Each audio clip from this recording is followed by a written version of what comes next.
Hello friends, welcome to my channel. இன்னைக்கு இந்த வீடியோவில் நம்ம என்ன பார்க்க போறோம் அப்படின்னா கோவக்காய் ஃப்ரை தான் பார்க்க போறோம்.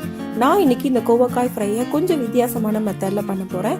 வாங்க இந்த கோவக்காய் ஃப்ரை எப்படி பண்றதுன்னு வீடியோல பார்க்கலாம்.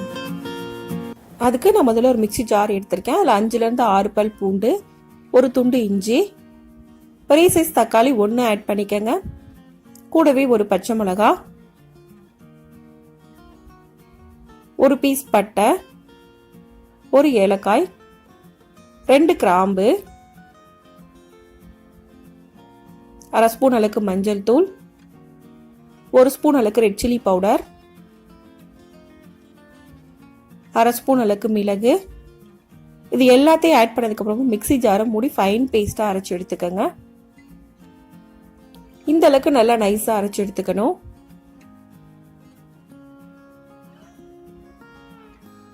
இப்போ அடுத்ததா ஒரு பேன் எடுத்துக்கலாம். 3 ஸ்பூன் அளவுக்கு எண்ணெய் ஊற்றிக்கங்க. எண்ணெய் நல்லா சூடானதுக்கு அப்புறமா அரை ஸ்பூன் கடுகு, அரை ஸ்பூன் உளுந்தம் பருப்பு போட்டுக்கங்க. அது ரெண்டும் நல்லா ஃப்ரை ஆனதுக்கு அப்புறமா பெரிய வெங்காயம் நான் ஆட் பண்றேன்.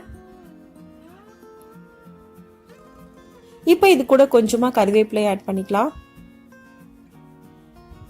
எல்லாத்தையும் சேர்த்து நல்லா மிக்ஸ் பண்ணிக்கங்க.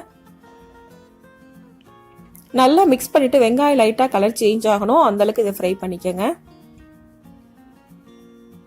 இப்போ நல்லா ஃப்ரை ஆயிடுச்சு. இந்த ஸ்டேஜ்ல நம்ம அரைச்சு வச்சிருக்க தக்காளி பேஸ்ட்டை இதில் ஆட் பண்ணிடலாம். ஆட் பண்ணிட்டு நல்லா மிக்ஸ் பண்ணிக்கங்க. தக்காளியோட பச்சை வாசனை எல்லாம் போகணும், அந்த அளவுக்கு இதை நல்லா ஃப்ரை பண்ணணும்.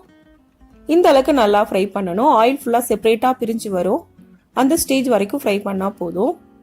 இப்போ நல்லா ஃப்ரை ஆயிடுச்சு. நம்ம கட் பண்ணி வச்சிருக்க கோவக்காயை ஆட் பண்ணிடலாம். கோவக்காயை இந்த மாதிரி சின்ன சின்ன பீஸா ரவுண்ட் ரவுண்டா கட் பண்ணி எடுத்துக்கோங்க. இப்போ இதுக்கு தேவையான அளவுக்கு உப்பு சேர்த்துக்கலாம்.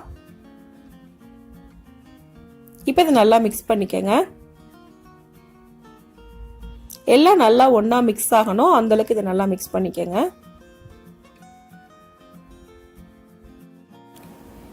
இப்போ நல்லா மிக்ஸ் பண்ணியாச்சு. இப்போ அடுப்பை சிம்ல வச்சு இதை மூடி வச்சிடலாம்.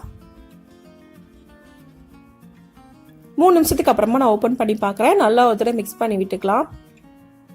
அப்பப்போ ஓப்பன் பண்ணி மிக்ஸ் பண்ணி விட்டு குக் பண்ணிக்கங்க. ஒரு 10 நிமிஷம் போல குக் பண்ணா போது இது நல்லாவே குக் ஆயிரும். இந்த கோவக்காய் ஃப்ரைக்கு தண்ணி எதுவுமே நீங்க ஊற்ற தேவையில்லை. மறுபடியும் நான் ஓப்பன் பண்ணி மிக்ஸ் பண்ணி விட்டுக்கிறேன்.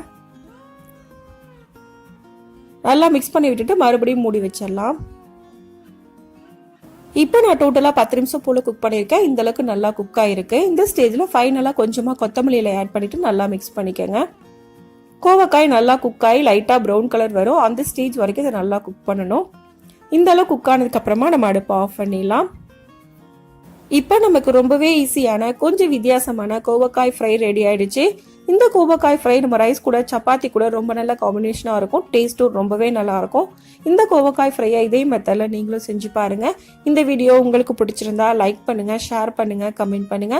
மறக்காம சேனலை சப்ஸ்கிரைப் பண்ணுங்க. தேங்க்ஸ் ஃபார் வாட்சிங்.